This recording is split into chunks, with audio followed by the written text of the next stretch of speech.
So welcome back to another sunny day here in May in our lawn.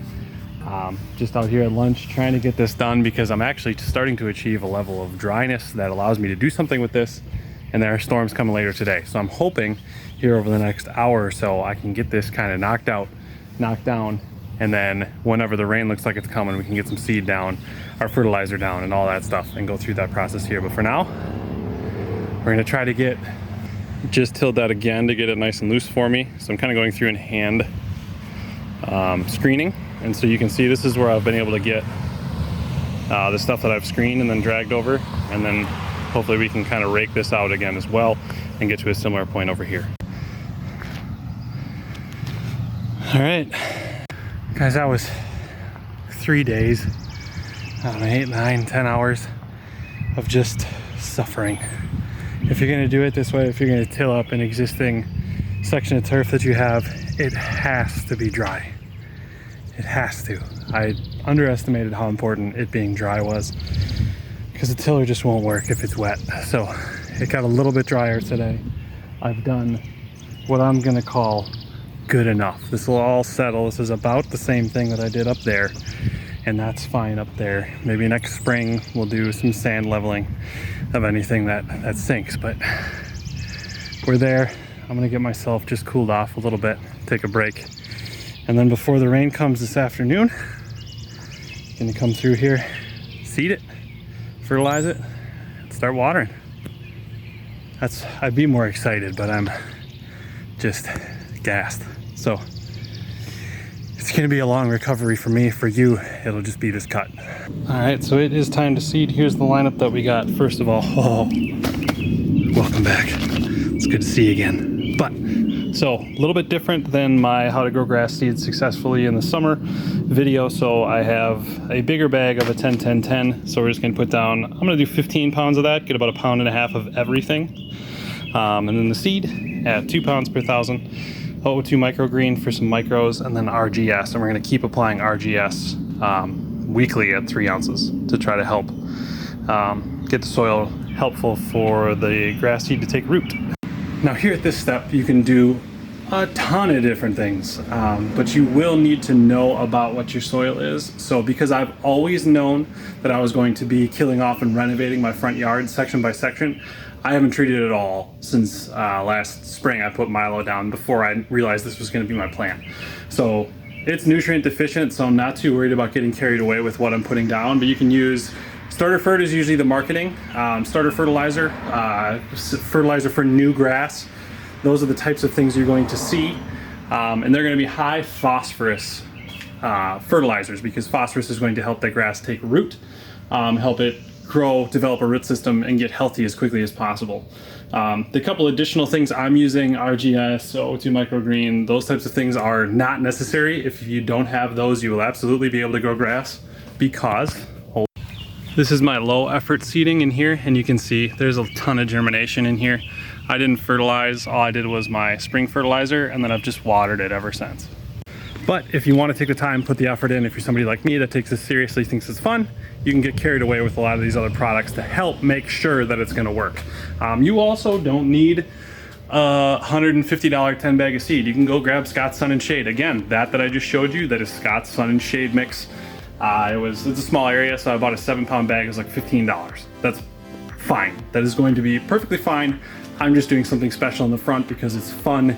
It's the front yard. It's right on a corner, so everybody comes out of that subdivision. All those people back there pay for their lawn care. I've seen Naturescape, a couple different companies driving through here, so I want what those people see when they come out from their neighborhood to be as dominant as possible. So that's what we're doing. So with that, we're gonna put it down. Kids are coming outside as I'm getting called. Let's do that. So first, putting the seed down. I figure it's dry enough where it's not gonna stick to my shoes or anything. So every time I step, we'll pack it in there, get good seed soil contact in those spots.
So now we're shooting for seepage soil contact. You can do that a couple different ways. You can put peat moss on there, you can put straw on there, you can do a lot of things. For me, I like just an old-fashioned rake, drag it over the top. That seed will settle in as it kind of ruffles the soil a little bit. It'll settle in there, and it's worked for me. I'm 2 for 2 so far, so let's see if it keeps working.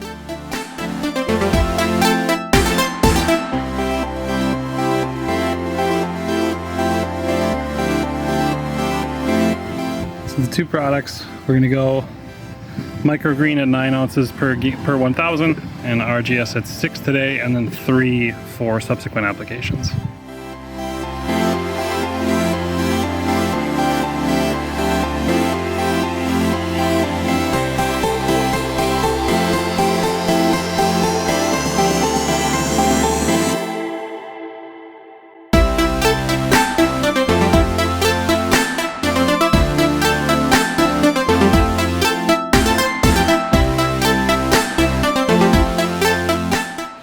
So what I use is a system of 3 of these Hunter MP rotators with the MP3000 head on there. And so I have one here on this corner, one right there, and one over there in the other corner. And that gives me a pretty even coverage. Now ideally you would have, I think actually 6 heads for a section like that. Corner, middle, corner, corner, middle, corner. Just to have the most even coverage possible, but what I have here works just fine. It grew this grass, so it'll work for me going forward. And really that is the most important bit, watering now. We've done all the hard work, now it's just a matter of every morning, every evening, we need to water. This needs to stay wet at all times. It has to. That's the single most important thing here with our seeding project. None of the other stuff we did, the tilling, the grading, the smoothing it out, getting the chunks out of there, putting fertilizer down, putting seed down, none of that matters if you don't water it. So keep it watered, and that includes a morning where you get up and it's gonna rain this evening. No, you're gonna water that morning. The seed needs to stay wet. It needs to stay wet always. I'm sure this is to some degree a coincidence just with time of year, but since you put that fertilizer on there, we got new growth in this tree. So hopefully what we're doing there can save these trees, and we'll be able to keep our shade. Some of it anyway. Yeah? Yeah.